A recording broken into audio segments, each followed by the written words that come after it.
It's a normal day. A manager is checking receipts. Teenagers are laughing in the back. Grease pops, ice melts, orders come in. Then the phone rings.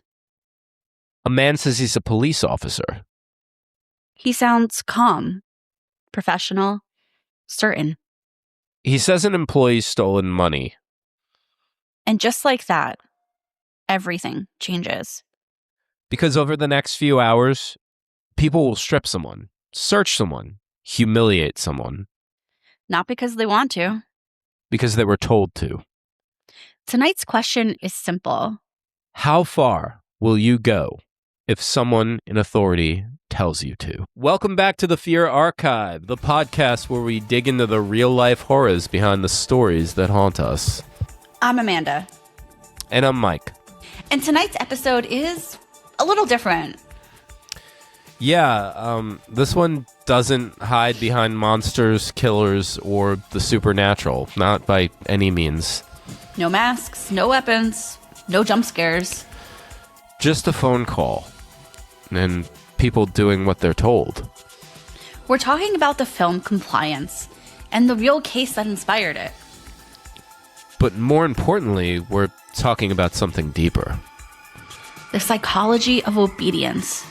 The system that makes normal people do, well, unthinkable things.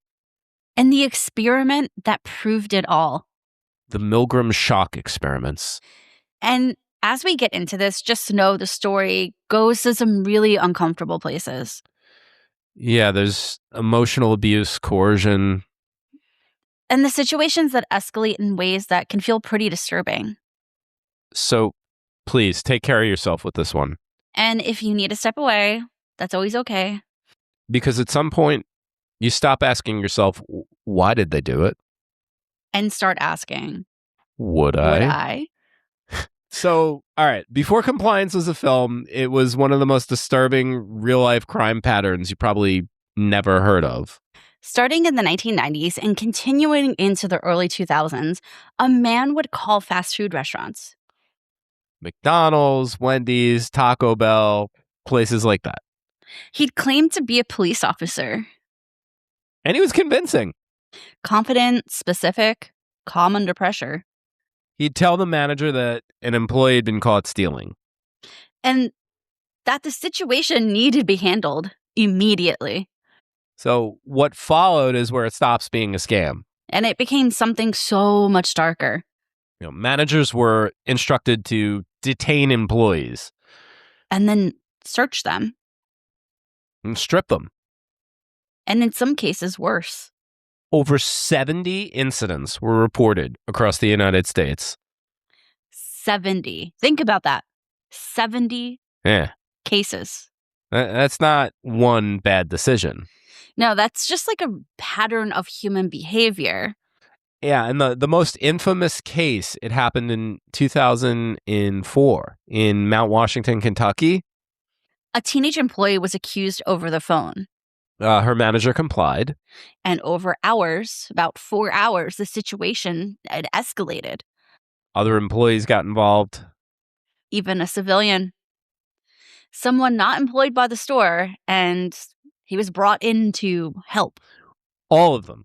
Following instructions from a voice on the phone. No badge, no proof. Just authority. And eventually it stopped. But not before irreversible damage was already done. To the victim. And honestly, to everyone involved. Because now the question becomes, why didn't anyone stop it? And to understand that question, we have to go back to the 1960s. To a psychologist named Stanley Milgram. Milgram was trying to answer a terrifying question in the wake of World War II. How did ordinary people participate in the Holocaust? Were they evil? Or were they obedient? Participants were told that they were part of a study on learning and memory. They were assigned the role of teacher. Another participant, actually an actor, was the learner. The teacher would ask questions. If the learner got it wrong, the teacher delivered a shock. Except there were no real shocks. This was an But actor. the teachers, but the teachers didn't know that. And the machine went from 15 volts all the way to 450. Labeled things like Severe shock. danger, severe shock. And XXX. As the shocks increased, the learner would scream, Banging on the wall. beg to be released. Eventually, silence. The real participant, the teacher, would hesitate. They'd question it. They'd look to the experimenter. A man in a lab coat. Authority. And the experimenter would say things like, please continue. And the experiment requires that you continue. You have no other choice. And they did. 65% of the participants administered the maximum 450 volt shock. Let that sit with you. 450 volt shock. Yeah, it's enough to kill someone. And 2/3 of the people, they were willing to potentially kill someone. Fucked up, huh? Yeah, all because someone in a lab coat that gave authority told them to. Yeah, Milgram didn't prove people are evil. He proved something much more unsettling. But people are compliant. And that under the right conditions, normal people will override their own morals. Yeah. Ugh. Jesus Christ. This is a rough one. Yeah, I didn't realize this really happened until you said, hey, let's do this episode. I was like, oh. Yeah, I remember years ago, geez, yeah, we could say years ago at this point, like during the height of the pandemic, I feel like Netflix released like a series about the calls. And I'd known about this way before that, but yeah, very, very strange kind of collection of incidents. A lot of parallels, and I don't know if I'm saying this at the right point in our discussion about this movie, but I kind of am only now realizing this as we're chatting. There's kind of like parallels to and look, I know I'm gonna get pushback on this, but like doxing and swatting, like that like whole phone fuckery kind of like getting people to do things that they're not supposed to be, that aren't supposed to be happening. I don't know. Am I trekking into the wrong direction here with this? I think you're still in there. When I was looking into it, because I was very curious about this whole thing. Because I mean, this guy was he was acquitted. So they caught him? He was caught. And he was acquitted. So he never did jail time. I think to actually talk about what happened in the story, I mean, the film is pretty accurate to what actually happened. This was in 2004 in McDonald's in Kentucky.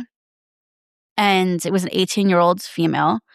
And the caller convinced the manager to detain her and stay on the phone the entire time.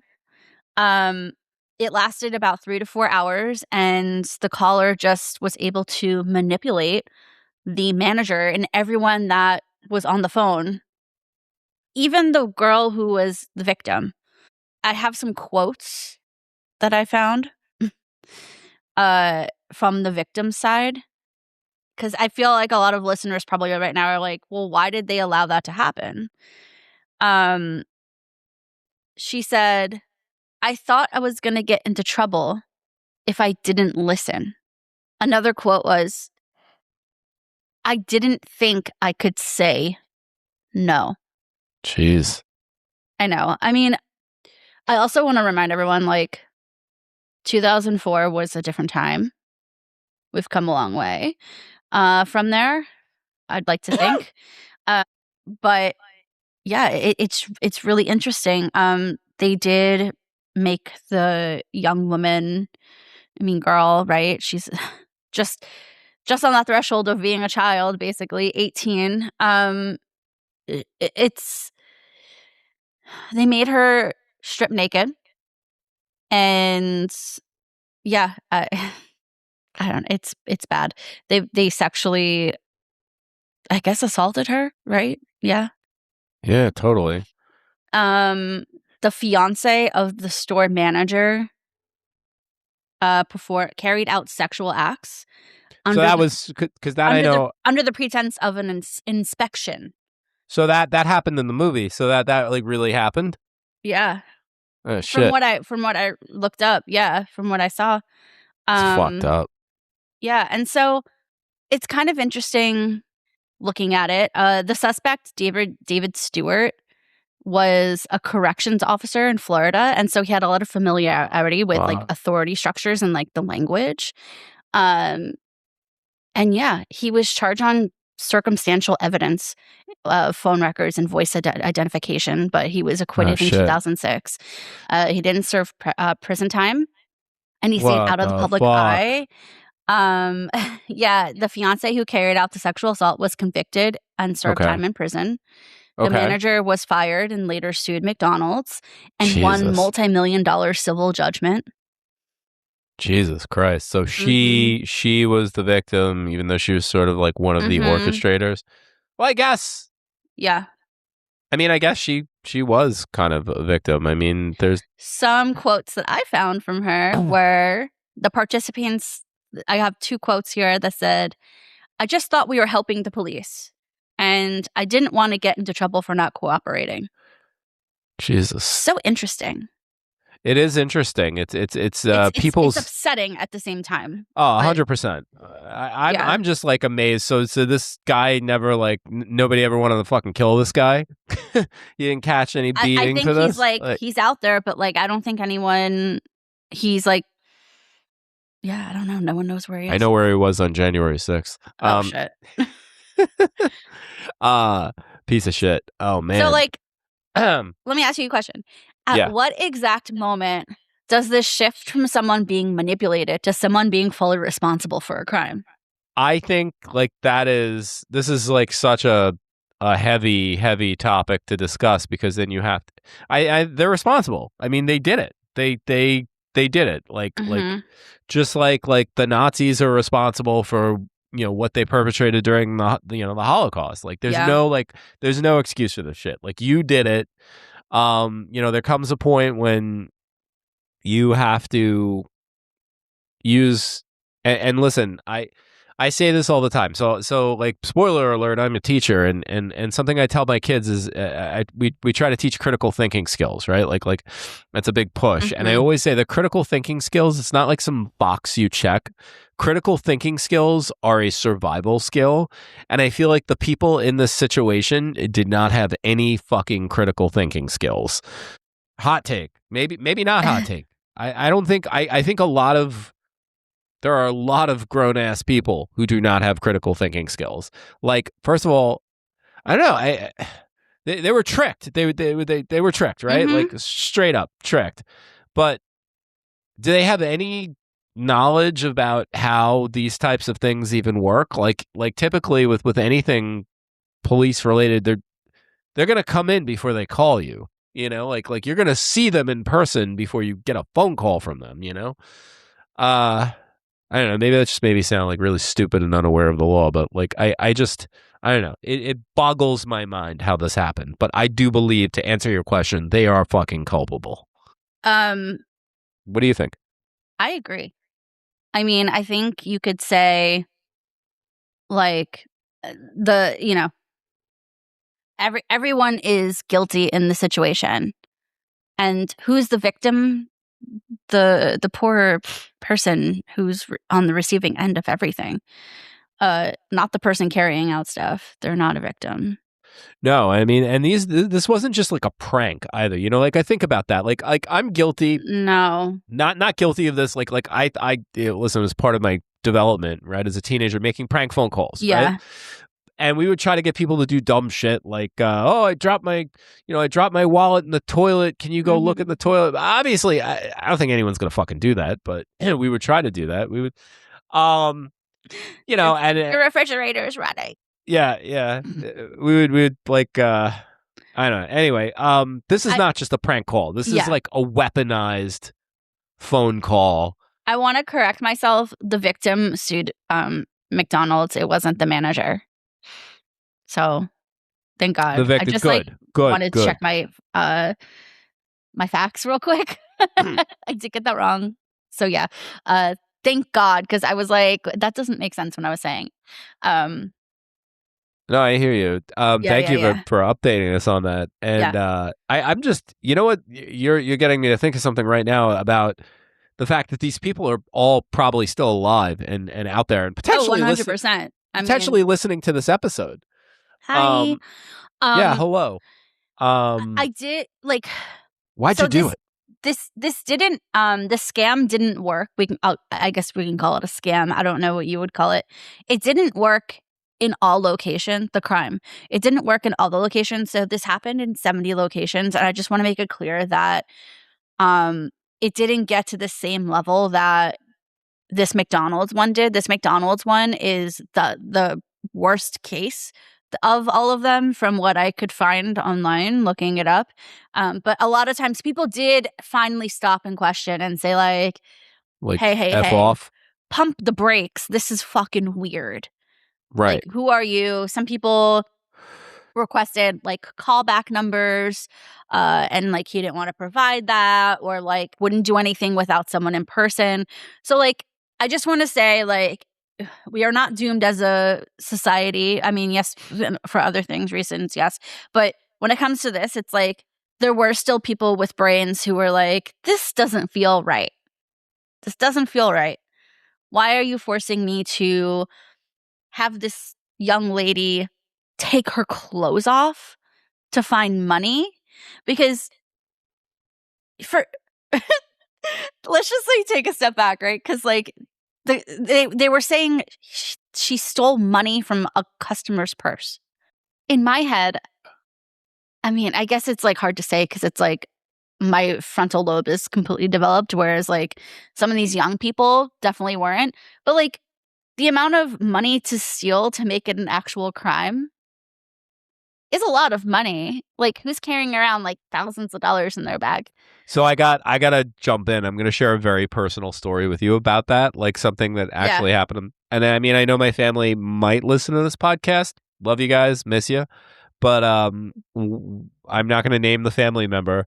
Shitty thing that happened to her. This was not right by any means, but I forget the circumstances. But for some reason, she had $5,000 in her purse. And she had to deposit it in the bank. So she went out, but she had to stop off at supermarket to get something. Someone fucking luck of the draw pickpocketed her and took the $5,000. Wow. Yeah. Like just luck of the draw, random fucking fate. And it was like, how could have you, like the bank was literally next door. She's like, let me run in and grab this now so I could come home with the food for like, we were having like, it was like in the summer. I bet they were watching her. Possibly, which is fucked. And you know, again, not that family member's fault any means, but you know, it happens. That does happen. So yeah, weird personal anecdote about my life, and that was good old West Babylon. WB. Hey, let me ask you a question. Yeah. Did you ever work in like a customer service based job when you were young? Oh, totally. Yeah, I worked. Yeah. I did too. And so while I was looking this up, even watching the film, you know, we'll get to that. But like, you know, I did think about how I felt in those positions when I was younger. And like, it's true. Like, it was like first jobs and you're like doing everything that you're told. You don't want to fuck up. You're like trying to do your best. And like, you're taught like, listen to your manager, obey your manager. And from a young age, and, you know, this could be like, there could be cultural differences. And obviously, I grew up as a white woman, well, a white person. And, you know, I was always taught like, obey authority, listen, don't step out of line. And it would make sense of why this would happen. Yeah, I mean, I was raised the same way, and like it totally makes sense. Like, and again, I know at the top of the episode we talked about how like a lot has changed since the story happened. It's true. Since this movie's been made, you know. I think exactly like Me Too movement and everyone just being more aware and understanding of like, yeah, that's wrong. That's so fucking wrong. Personal question. I'm gonna throw it out there. Have you ever been in a situation with one of the earlier jobs that you worked where you had someone in a supervisory role put you in a very uncomfortable position? That's a great question. I don't think so. I feel like I dealt with some like trauma when I was young. And so I feel like I always kind of grew up a little more street smart than most people. So I feel like people automatically would clock that, like older adults, and they wouldn't fuck with me in that kind of way because I wouldn't like let it slide. Like, I mean, we're also from New York. Like, I'll call shit out. Yeah. Yeah, I What have. about you? Yeah. Yeah, no, I have, but like on a level where like my safety was like completely devalued, and like the kids I used to work with, like their safety was completely devalued. Mm-hmm. So my first job ever, I worked for Kmart. And Oh my God. anything I say, I could tell you so many stories about that job. It was such a shit show. I was like 16 years old, and it's beyond the statute of limitations. So like we used to I think they're defunct now anyway. So. Oh, they're gone. Yeah, we used to rob them blind. But they used to like the managers couldn't have been like older than like 22. Yeah. Like the ones who would like close the store at night, and they would have us like climb into the baler and like I don't know, clean it and like take like jammed cardboard out, and like literally if you do not know what that's what it is. So basically a baler or a compactor, it just flattens all the cardboard. And oh God, I remember the one at the mall was so disgusting. It smelled like rotten trash. Totally. I mean, it is. We would get bored and we would just throw we'd throw like pallets of like fucking CDs in there and just destroy them, and like anything we could, like, but the managers used to like attack, we were teenage boys, so they would of course attack our masculinity. They'd be like, hey, what are you, some kind of, something or other, why don't you, get your ass in there and clean it up and stop acting like such a, derogatory word. And we do it, and like we could have been horribly maimed or died if something went wrong where that thing actually went down, and that thing would randomly close. It was like you just hear it going off. It'd be like, ugh. Yeah. So it's terrifying. Yeah, but we were like, oh, we got to listen to the manager because the manager is telling us what to do, and like we were afraid, oh, we're gonna get fired. Right? Like that was always a thing. Like, I don't know. Can I read you some of the quotes that he said to them? Like some of the things totally. he said. He said, I'm a police officer. We have a complaint that one of your employees has stolen from a customer.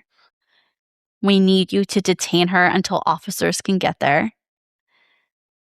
You need to check her thoroughly. We believe she may be hiding the money. I mean, I feel like a lot of these are like straight from the film too. Right. When the I'm a police officer thing reminds me of the you remember the Arnold Schwarzenegger soundboard was like, I'm a police officer. I don't, but I mean, yes. That was like early internet. Like the Schwarzenegger is like, it's not a tumor. Another quote is, if you don't do this, you could lose your job. Which I feel like I've been told. That's a big statement.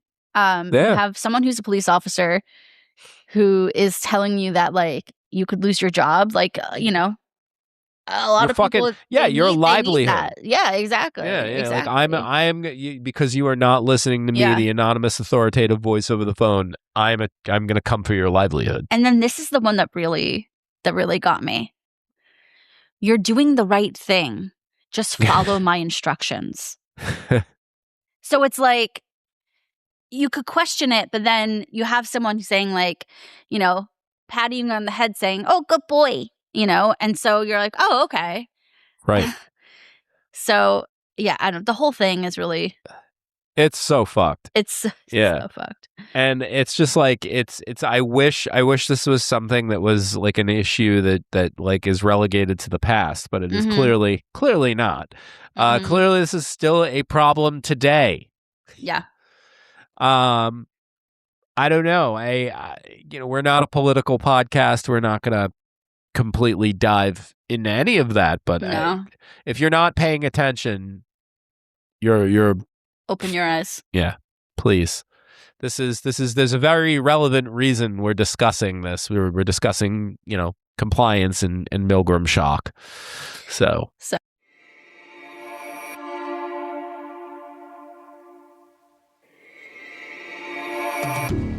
All right. Now Cool. let's talk about this. Yeah. Talk about this fucking movie. Ugh. I didn't mean to. Is that a bad way to go into this movie? Yeah, it is. It is. I mean, okay, so like, I saw this a long time ago, and then watching it again, I was like, oh, yeah, yeah. 100% same. No, same. I loved this movie when it came out, and rewatching it, I guess it's been like, geez, like almost like over beyond more than a decade since I saw this movie last, and I watched it yesterday for the first time in that long period of time, and hit a little differently. So in 2012, the real world horror that we just discussed, it became a film called Compliance. Written and directed by Craig Zobel. Yeah, the film follows Sandra, a fast food manager. She receives a call from a man claiming to be a police officer. And he accuses a young employee, Becky, of theft. And step by step, she complies. Ugh. Yeah. She sure does. Ugh. So it starts as a simple search. Becomes something deeply disturbing. And just like the real case. It escalates because nobody stops it. The performances are what make this film unbearable, like in the best way. This film is stacked with probably the most underrated actors of our generation. It was fun, like seeing who was in it, and like, obviously it's been some time now. Ann Dowd as Sandra, a masterclass in quiet, horrifying realism, and she always is. Ann Dowd is like, such a good actress. Dreamer Walker as Becky. Vulnerable, human, just completely devastating. And then there's Bill Camp as Van. Oh, man. Bill Camp. Jeez, that Sandra's guy. boyfriend. Or fiance, I think. Well, not fiance. If you watch the movie, you'll know. Yeah. It's coming. He talked to my dad on the phone. I'm like, how old are you?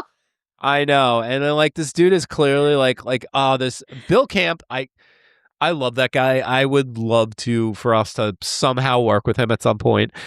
He was great. Remember, he was the detective on that HBO, that remake series. What was it called? The Night Of. Oh, yeah. Yeah. He was so good. Like him up against John Turturro. That was just, and Riz Ahmed. Oh, God, such a good show. But I don't mean to digress so much. Yeah, so Bill Camp, the character he plays, such a fucking scumbag too.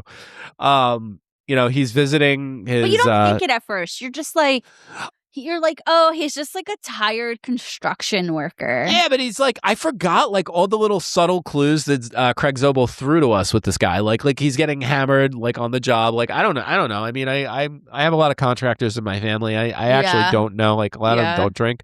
But she's like, don't drink and drive. And he's getting hammered at the literally job. Drinking and driving. Yeah. So by the time he gets to, what he does, he's not that it is not an excuse. Yeah. It's even worse that he's fucking drunk when he comes and does what he does.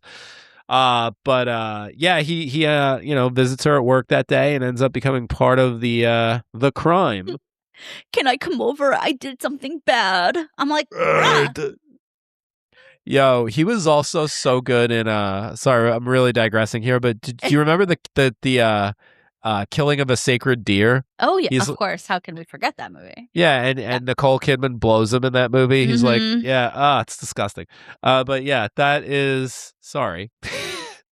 Where am I going with this? I don't know. But there's someone we're not talking about in this movie. Not the last time he got a blowjob. No. Oh, Jesus Christ. Our guy, Yeah. We'd be remiss not talking about him. This film is deeply disturbing, y'all. I know we just talked about the true crime, and it's pretty like one for one. But so anyway, he visits her at work that day, and then becomes part of the crime and this cruelty that's inflicted upon Becky. And then we have Pat Healy as the ominous voice and the man behind the crime, Officer Daniels, who, plot twist, he's not really an officer. No, not at all. Not at all. Pat Mhm. is like one of the most overlooked actors of of modern times. I am such a huge Pat Healy fan. I don't know him. I've never met him. I've just watched his movies, and I have like obsessively followed his career. I think that he does creepy so well when he plays a Mhm. villain. Whether it's this movie, he plays he's like a fucking the architect of terror in this movie. Like it's just Yeah. a conductor of fucking complete madness, and he just plays it so cool and believable. Yeah. I don't personally know him, but my husband does. He produced The Innkeepers, which he was in. But yeah. I love you, Pat. What up, Pat? So Zobel based the script directly on case transcripts and the reports. So again, that's why before when I said it's pretty much 1-to-1, that's why it feels that way. Like everything we're describing, like you're like, we've been talking about that for the past 30 minutes. Right. Yeah, we know. And guess what happened? It premiered at Sundance. Yeah, and people walked out. Yeah. Not because it was bad, but because it just felt too real. It was like fucking beyond uncomfortable. Yeah. It's funny because I was watching it and Peter walked in the room and he was like, I remember that was at Sundance. And yeah, people walked out mid-screening. Audience members were yelling during the film. They booed. They walked out. The Q&A had shouting matches and accusations. Geez. He was accused of misogyny and exploiting sexual violence. One woman reportedly screamed, "Rape is not entertainment," and then left before hearing any response. Jesus Christ. Yeah. And, I want to pose a question. Go for it. Why are people okay watching extreme violence and horror, but not okay watching realistic procedural abuse? I don't know. I think it has something to do with the fact that when they're watching horror or a film, they know that it's fake. But it isn't. We literally have a podcast based on have a lot of these movies. No, 100%. It is based on real life things, and it's kind of interesting. I don't know if a lot of people realize people do get murdered, and it is horrible, and there are victims in those cases also. My take is that I think rape is so much more common, obviously, than murder, and that's probably why. I think I also talked about with you a little earlier off camera, how there's very minimal music and it's just dead silence a lot of times in this. Film. It's the ambient, the fucking creepy ambient background noise. You're just sitting with the uncomfortable silence. Yes. Yeah. You feel like you're in the room with her. Yeah, I mean, you hear the little refrigerators clicking on and running, and that's the thing I forgot about the movie too. And there's got to be some thematic piece there somewhere with that they left the refrigerator open and all the chicken went bad. Mm-hmm. The bacon was it the bacon? Bacon. The bacon and the pickles. You ran out of bacon. You mean to tell me you don't have any pickles? I think the insane juxtaposition of all the fast food chaos next to what is happening in the back office. Oh, it's spoiling. It's rot. It's all about rot, right? It's all about it's about suburban social rot. And seeing it on the security camera, those are some of my favorite shots. Yeah. The 4-way security, closed circuit shit. Yeah. I do like Craig Zobel as a filmmaker. I don't think I love this movie anymore. I think that this movie is definitely one that I don't know. I personally don't think I'm ever going to watch it again. It upset me watching it. Mm-hmm. As a parent of a daughter, like if anyone ever did that to my child, I would fucking kill you. I would come for you. And I just got very upset watching this movie. And I not that I don't know, like I don't know, 14 years ago or whenever it came out, I was like, oh, this is a really interesting, like creepy fucking movie. But I don't know if this one holds up. I do like the filmmaker, though. I'm not knocking the filmmaker. I think he's such a... I love The Hunt. Craig Zobel did The Hunt. He directed episodes of The Penguin and Westworld. Really fucking good filmmaker. Just he made it out on the other side. He did. Yeah. I just don't think I like this movie. Yeah. Do you think the film judges its characters, or does it force the audience to sit in uncomfortable empathy? How did you feel? Like all these people that were like folded into the situation. So I hate Bill Camp's character. I do feel, I fucking feel terrible for Ann Dowd. I feel terrible for the kid who gets assaulted. I think it's like a mixed bag, like remember, you feel different. I felt bad for the friend. He was like, what are you talking about? Like, I know her brother. Right. She didn't take money. Are you kidding me? Like, he's growing. He's got a large marijuana growing operation. And then he was even like he was the logical one, and no one sat and just listened to him. And I feel it made me feel bad for sometimes how you can be so dismissive of teenagers. But he was literally saying, how would she take money? How would she do it? We're behind the register. Don't you think we would all see it if she just grabbed money out of someone's purse right in front of us? 100%. The whole time I'm sitting there and I'm like, I'm with this kid. I'm going to let you in on a little thing. I never did this, so I always, I have totally worked in retail when I was younger, and I've totally stolen things. But I never stole money from the cash register because, for some reason, I had some sort of moral compass that was like, don't do that. But how people would steal money from the cash register wasn't as straightforward as just taking money from the drawer. No, you would save receipts. You'd save receipts. Returns.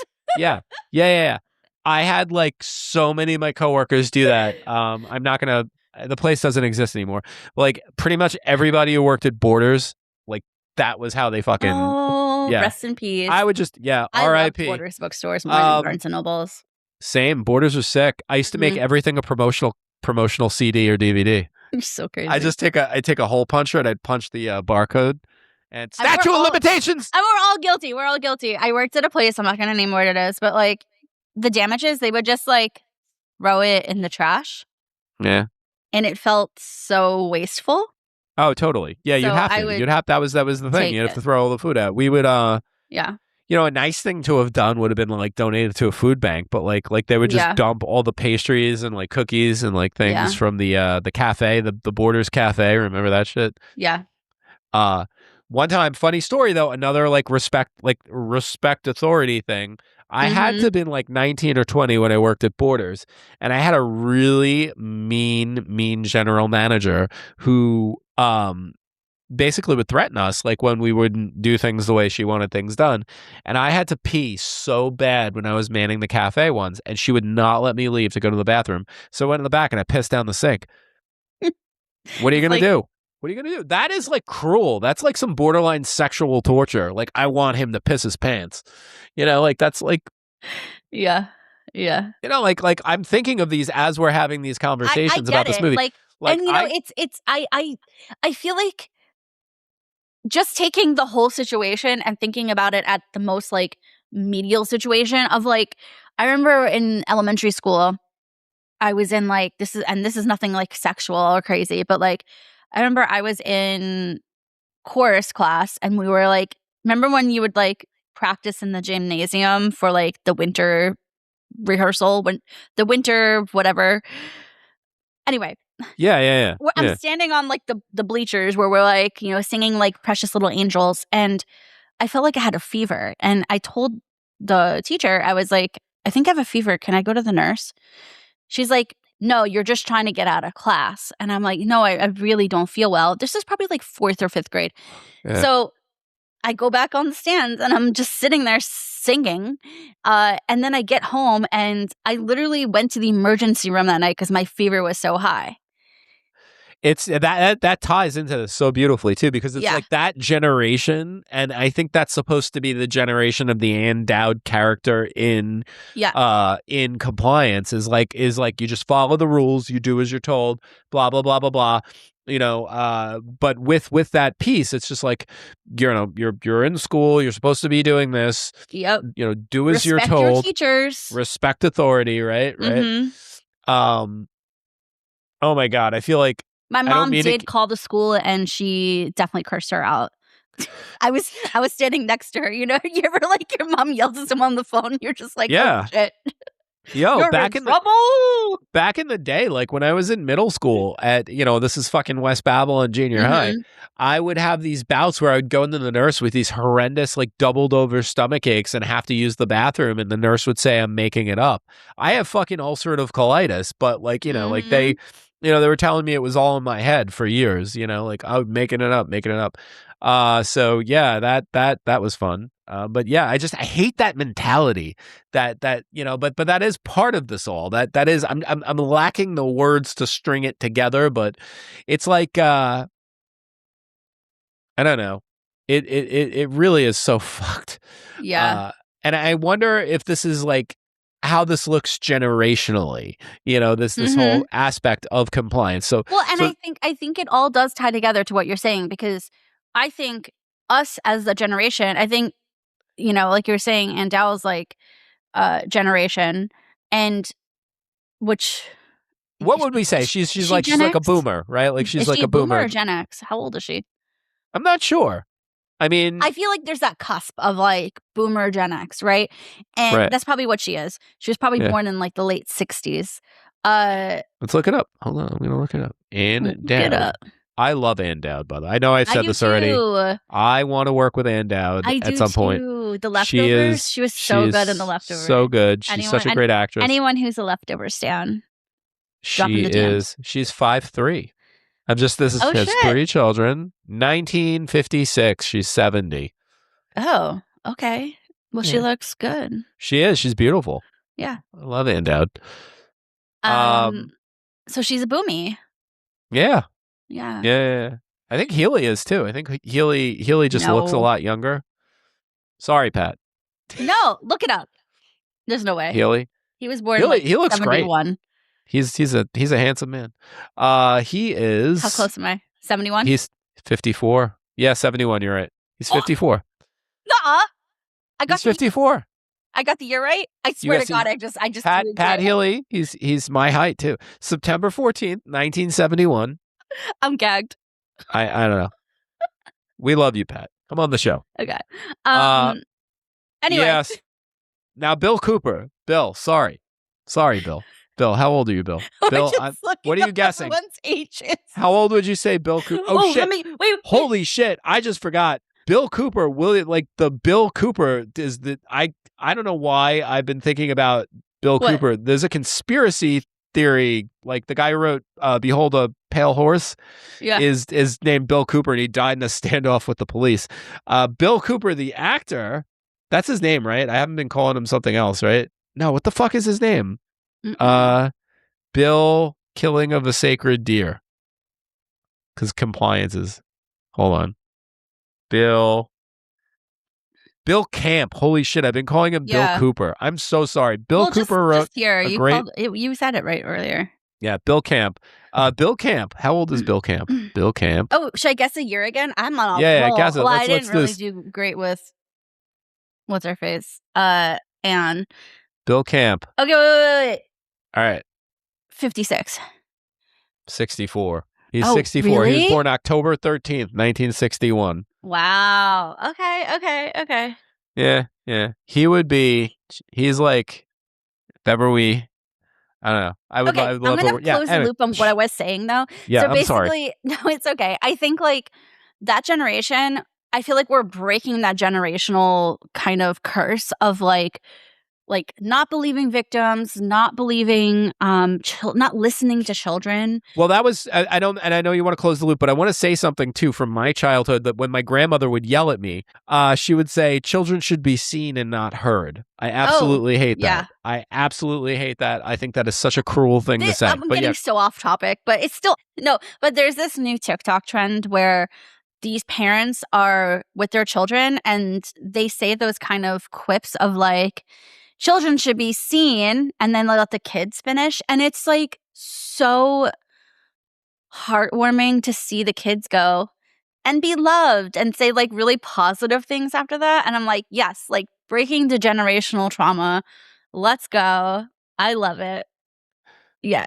Anyway. That really like this is a little confessional, but please, that really fucked me up though. Like as a kid, hearing that, like children should be seen. I felt like I had no agency. One of mine that I always heard was, like, this is my house, and not under my roof, like that kind of stuff. Like, I'm like, okay, but close that loop. Fucking close it. Yeah, no, I think we're just breaking that generational curse of like, let's like listen to children, let's listen to victims, and let's like hear them and and not just respond and say no and like talk down. You know what I'm saying? 100%. And it's like that fucking thing. Like I can't stand. How is this ever a part of society when people are like, oh, she was asking for it? Fucking kill me. I hate that. Like, how is that ever a fucking part of society? I can go on a whole tangent about this. I like. Well, let's go. Seriously, like how was that ever? Hot, if a man is doing yard work outside, takes his shirt off, and is doing yard work, and he's all sweaty and hot, you would look at him and you'd go, "Oh, it must be a warm day outside. I bet he's like dehydrated." Like those are the things that you're thinking. If a woman was doing the same thing, people are like, oh, she's asking for it. Oh, look how like perverse she is. Like, you know what I'm saying? Like, it's not equal. It's just not the same. And I fucking hate it. You know, in New York, it's legal for women to have no shirts on, to have their nipples exposed, because it's the same thing. It's a freaking nipple. It's just men's sexualized breast. Right. Anyway. We live in a fucked up, weird world. We do. So this movie, it's all, you know whose fault it is. It's one gender's fault, and let's just call it what it is. Anyway, we have been compliant, but there is no compliancy anymore. Kind of, right? We're having fun. This is fun, aren't we? Thank you for helping me realize a lot of shit. Like talking through this made me you're actually welcome. feel a little bit better about today. Seriously, I do. I'm not a doctor. I mean, fool me. Hey. You know who also isn't a doctor? And Dowd. I thought you were gonna do a callback to season 1.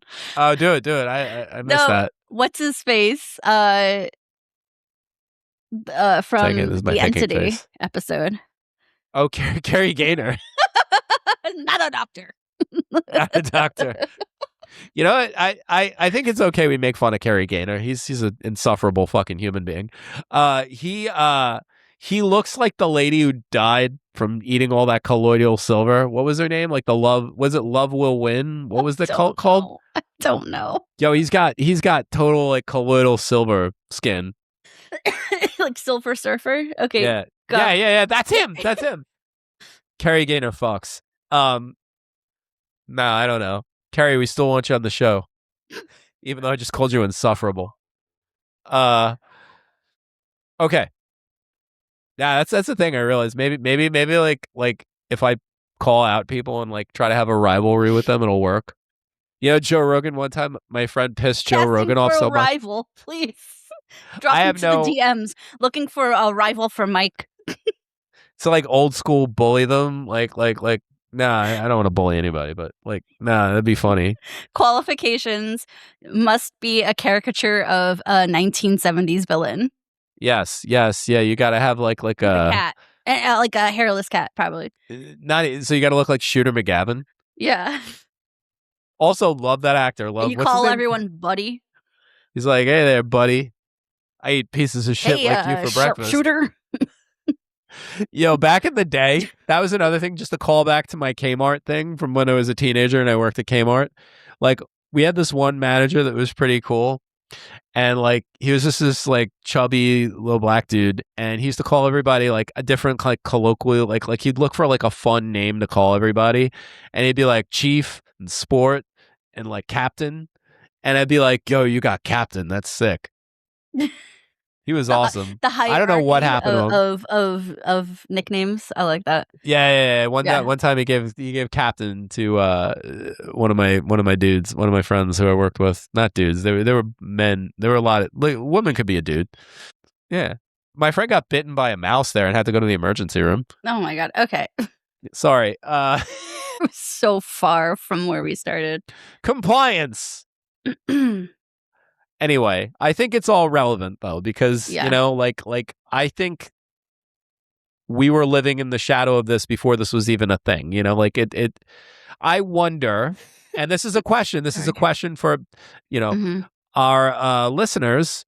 If you're out there and you feel comfortable chatting about this, and you're part of the younger generation, what does it feel like now working in your jobs that you may hold, like your retail or your fast food jobs? Like, is there still that fear of authority? Do you comply blindly? Do you question authority?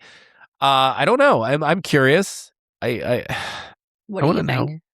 I don't know. I think the younger generation is in some regards smarter with that stuff. I do too. I think they're equipped better. They have better social emotional skills, I think. Yeah. Which I don't know how that looks though. That's kind of interesting. I think you're right. I think they're taught to question authority, Yeah. And also that like, this is my body and I'm the only one that touches it. Oh, 100%. Like, again, I stand by the fact that if anyone ever did that to one of my kids, I'd fucking kill them. So, So this is where everything comes together. We're bringing this back around to our film and to reality. Because compliance isn't just based on a true story. It's a live action version of the Milgram shock experiment. And in Milgram, the authority is a scientist. And in compliance, voice on the phone. But the effect is all the same. People defer. Neither scenario starts extreme. It builds. Small requests. Then another. And another.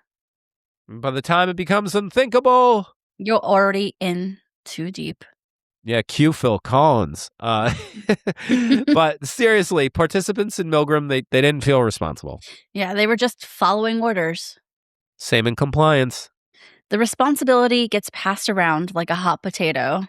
People notice something's wrong. And no one wants to be the one to say it. Because if everyone else is going along with it, then it must truly be okay. There was no real authority in the real case. Just a fucked up man. On the phone. And that's it. He's a pussy. Fuck you, buddy. I know you're out there. Hey, Mike, let me ask you a question. Yeah. If you were in that room, what's the exact moment you think you would have broken? And do you actually trust that answer? I wouldn't have gone that far. I would have hung up on the guy. And like, if he called back, I would have been like, yo, come in, arrest me. I don't like deal with that shit. Like, don't talk to me over the phone. You need me, come get me. Yeah.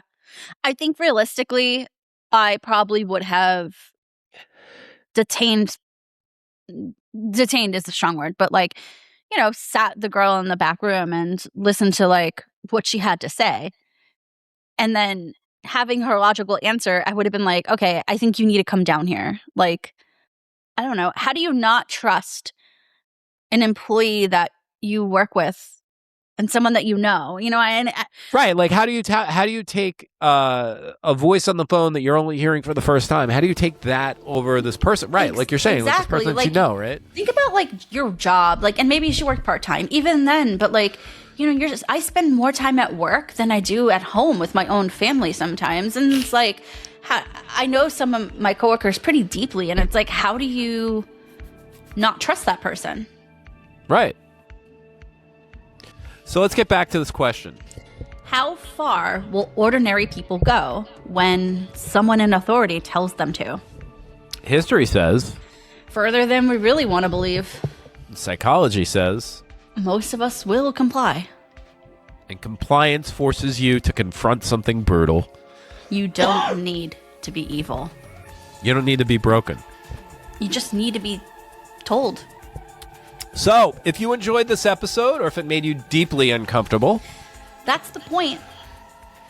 Follow the Fear Archive for more stories where reality is the scariest part of existence. The next time someone tells you, just follow instructions. Ask why. See you later. Thanks, everyone. y'all. You've been listening to The Fear Archive, hosted by Amanda Kagawada and Michael Ryan Aesop, produced by Cassie Josephove, with original music by Umberto. This podcast is a production of Violet Hour Media.